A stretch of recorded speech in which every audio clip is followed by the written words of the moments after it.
রাঙামতি তীরন্দাজ ধারাবাহিকের আজকের পর্বে আপনারা দেখতে চলেছেন যে ঘরের ভেতরে রাঙা তো নিজের তীর প্রদর্শনী প্র্যাকটিস করতে থাকে। অপরদিকে একলব্য আহিরিকে বলে, আচ্ছা আহিরি, আমাকে একটা কথা বলো তো, তোমার আর রাঙামতির মধ্যে এমন কি হয়েছে?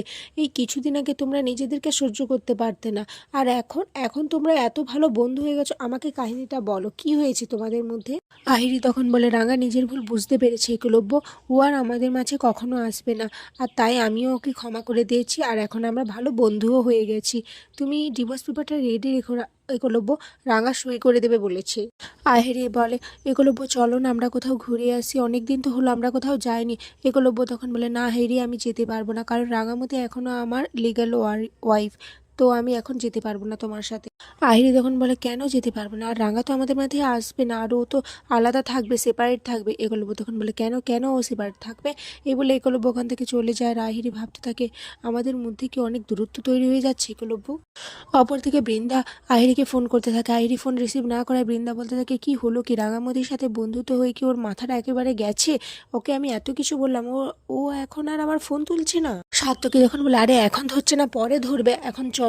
তখন বৃন্দা বলে, না না সাত্তকী, তুমি বুঝতে পারছো না, আহিরির সাথে কথা বলাটা আমার খুব দরকার। ময়না তখন বলে, বড় বৌদিদি, আমার মনে হয় ও রাঙার সাথে মিলে আমাদের প্ল্যান ভেস্তে দেবে। সভ্য তখন বলে, আরে ওদের মধ্যে তো বন্ধুত্ব হয়ে গেছে, তাহলে আমরা কেন বেকার ওদের মধ্যে নাক গলাবো বল? আমরা নাক না গলালেই তো হলো। বৃন্দা তো খুব রেগেছে আর বলে, তুমি বেশি এর মাঝখানে ঢুকতে এসো না সভ্য, যেমন আসো তেমনই থাকো। এদিকে রাঙা যখন বাড়িতে প্র্যাকটিস করছিল, ঠিক তখনই নবারুণার প্রমিতা আসে। প্রমিতা এসে বলে, রাঙা, তুই যেটা করতে চাইছিস সেটা কিন্তু খুব রিস্ক, এই বাজি দিয়ে তুই প্রদর্শনী করবি? রাঙা তখন বলে, আরে মা, চিন্তা করিস না, আমি আমার টিমমেটদের সমস্ত কিছু বলে দিয়েছি, ওরা সব ম্যানেজ করে নেবে, কিন্তু তুই একটা কথা ভাব মা, যখন এই বাজিগুলোর উপরে আকাশে উঠে নাম ফোটাবে তখন কত ভালো না লাগবে। এরপর প্রমিতা যে রাঙাকে ধরে বলে, রাঙা, তুই এইসব কেন করছিস, কেন করছিস?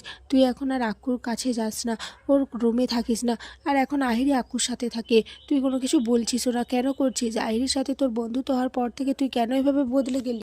তুই তো আমাদের কথা দিয়েছিলিস যে তুই আক্কুর মান অভিমান মিটিয়ে ওর সাথেই থাকবি, কিন্তু তুই তাহলে কেন আজ আহিরির সাথে মিশে গেলি, কেন ওর সাথে বন্ধুত্ব করলি? বল রাঙা, বল। নবারুণ তখন বলে, তোকে নিয়ে আমাদের অনেক স্বপ্ন রাঙা, তুই এখন স্টেট চ্যাম্পিয়ন হয়েছিস, এরপর তুই অলিম্পিক খেলবি, আমাদের দেশের নাম উজ্জ্বল করবি, তোকে আমরা পড়াশোনা করাবো, তোর ভবিষ্যৎ উজ্জ্বল হবে, কিন্তু তুই চাইছিস একলব্যকে ডিভোর্স দিয়ে দিতে। ও তোর নিজের জীবন শুরু করবে, তাহলে তুইও তোর নতুন জীবন শুরু করিস। এটা শুনে রাঙা চমকে ওঠে আর ভাবতে থাকে একলব্যর সাথে ওর বিয়ের ঘটনাটা। এদিকে একলব্য তার ঘরে রাঙার কথা ভাবছিল, ঠিক তখনই রাঙা ওখানে আসে। একলব্য বলে, কি চাই? রাঙা তখন তাকে বলে, আসলে কাল তো আমাদের প্রদর্শনী রয়েছে, ওখানে অনেক বড় বড় লোক আসবে, তুই থাকবি? তুই থাকলে আমি একটু মনে সাহস পাবো, নাহলে আমার খুব ভয় করছে রে। একলব্য মনে মনে ভাবে, অবশ্যই রাঙামতি, তুমি বলেছো আর আমি যাবো না? নিশ্চয়ই যাবো আমি।